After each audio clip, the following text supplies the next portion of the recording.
Man, I feel like Mace, man. Welcome back, welcome back, welcome back. Man, you know who it is.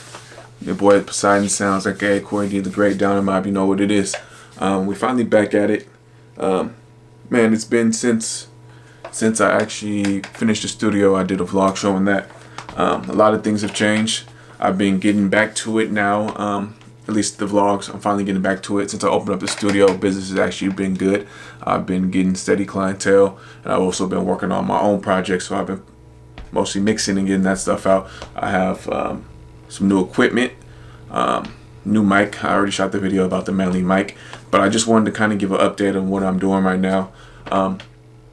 I'm going to show you basically my setup, what I'm using now, my vocal chain. I'm going to show you my gear. I also figured out how to do the screen record using the new Mac and using OBS, because prior I was usually when I was making these videos, I was always using the QuickTime screen recorder. So I got OBS, so I finally figured that out, so I can get back to actual screen recording. And I actually got a computer now that can actually handle the screen recording, because, you know, as you guys remember, my MacBook was a 2015 MacBook. It had an updated processor, but it didn't have a whole bunch of memory. So now I got the new M1 Max Mac. I think I'm running 32 gigabytes on that one. I have like a 2 terabyte hard drive, but it's got the M1 Max chip in that thing, so I can run whatever I want basically, and I have no slowdown. So I'm running that, and I'm using that to run the studio. So I just want to get back to it, say what's up to you guys, show you guys what I'm working on. I'm going to show you my gear today. This is going to be an update to just basically my gear and my vocal chain. And then after that, I'm going to get back to making the actual mix videos, because I know it's been a while since I've actually released a video just pertaining to mixing, and my techniques have changed. A whole bunch of things have changed. My templates changed. How I'm approaching mixing, everything has changed. It's just an ongoing process. You grow, you learn, you get better, you refine. So that's what we're doing. So thank you guys for staying tuned in with me. I'm still getting comments on my old videos. I appreciate that. People still asking me questions, and I'm responding to them as soon as I get those. So I appreciate that. So we're just going to get back to it. And let's get straight to the video. Check out the gear. Alright, so I think just correct order of operations, working backwards. So as you guys know already, this is going to be the mic that I'm using primarily in the studio now. I still have the Neumann TLM 103. This is just my primary go-to mic that I'm recording most of my clients on, also myself. So if I need a different type of style mic, I need something brighter, I will go back to the TLM 103 if I just need something that works better with somebody's voice. But right now, this is going to be my primary mic inside the booth. The Manley Cardioid Ref C. I might have said that backwards, but this is my main mic. Love this thing. Super mid forward. And I've realized and it's probably also contributed to my recording environment. We're in the whisper room right now. The booth is the whisper room. So this is, with this mic, I've had to do a lot less EQing. And I love that. So that's the mic. I'm still rocking a pair of Sennheiser HD 280 Pros. I actually got 2 pairs, so with the MPC, I'm using these as well, but I love these headphones. These are my go-to headphones for everything.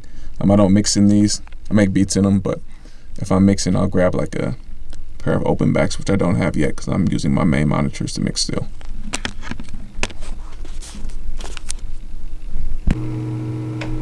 Alright, so let me slide around over here, and I'm going to do this in no specific order. I'm just going to start in terms of use. I'm just going to start at the top. I'm actually going to probably rearrange my rack, only because just when it comes to the mixing phase, I just kind of, when I got the equipment, put the equipment to whatever open space was there. So in terms of how I use the equipment, in terms of serial, it's not the best setup, and it makes it a little bit more difficult. It's not bad. It just looks a little bit more difficult to have some of the stuff that I actually tweak a little bit more down there. So the power conditioners, I'll probably move my power conditioners down. I'll probably move my interface down because I don't touch those really. My interface is literally just the interface. I touched the preamp more, so I'm going to probably move these 3 units down, move the compressors up, and the master bus processor up. But anyway, starting up here, I have the Furman PL Plus power conditioner. I bought this one off of Craigslist. Got a great deal on it. Protects the gear. Gotta protect your investment. And then the second one, I don't know the brand, but I got that one with the actual, got it with the rack. So that came with the rack. I may change it out, may not, haven't had a problem with it so far. But those are the power conditioners. Clean the power as well as protect it from surging. So moving on down, as you guys already know, I have the Apollo X6. I did a video on this one, but the Apollo is basically kind of like a monitor controller as well as headphone controller for me, and I use the converters. I don't use the preamps because I have an independent outboard preamp for that, which is the Great River. So I use the Great River for that, but I use this as my converters, my interface, and then I use it for the headphone controllers when I'm tracking clients or tracking myself.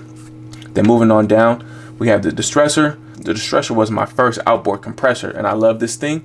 I haven't experimented with it as much as I should, but I use it a lot on vocals, and I also use it sometimes on the drum bus to do some drum bus compression. I love it on both. I use the saturation on this a lot, especially the second order harmonics, the distortion option number 2, as well as the high pass filter. But I use this on about 70 to 80% of my mixes on the vocals, and then I use it about 60% all the time, 60% of the time on my drum bus. And then moving down here, I haven't did a video about this. This is my second newest unit, but it needs no introduction. This is going to be the 1176 UA FET style compressor. Again, probably the most famous FET style compressor. They have different, revisions of this. This is one of the more modern ones. I didn't want to dish out over $10,000 for an old compressor. I have no problems with this one. I love it. I use it on vocals on almost 80% of my tracks right now. I'm running the vocals into this. I love it, and I'll probably do a separate video on this one as well, even though there's tons out there, but just my impression on it. But use this on vocals. Then moving on down, this is going to be my newest piece of gear. This is going to be the Neve Portico 2 master bus processor, and I haven't dove all the way into this thing. It has tons of different features on this, but so far I've been using it on my mix buses so far, and I love this thing, especially as I see, I have it highlighted already from a mastering session that I'm doing, but the silk button, I love that, and the stereo fill editor, I love this thing. Those two alone make this unit worth it for me. It's an expensive unit, but I got it off of Reverb for a really great deal. I think it's like $5,000 brand new, $4,800 brand new, but I didn't pay that much for it. I got a really good deal, so that's why I picked it up. I love this thing. It works wonders on the mix bus, and it's actually pretty transparent. Unless you engage that silk button, then you can get a lot of character out of that red, and then the blue is going to be a little bit more subtle, but you get a lot of character out of this unit if you want, but it can also be very transparent.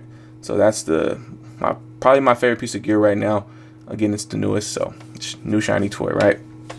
And then moving on down, it's old trusty right here. This is going to be the Great River.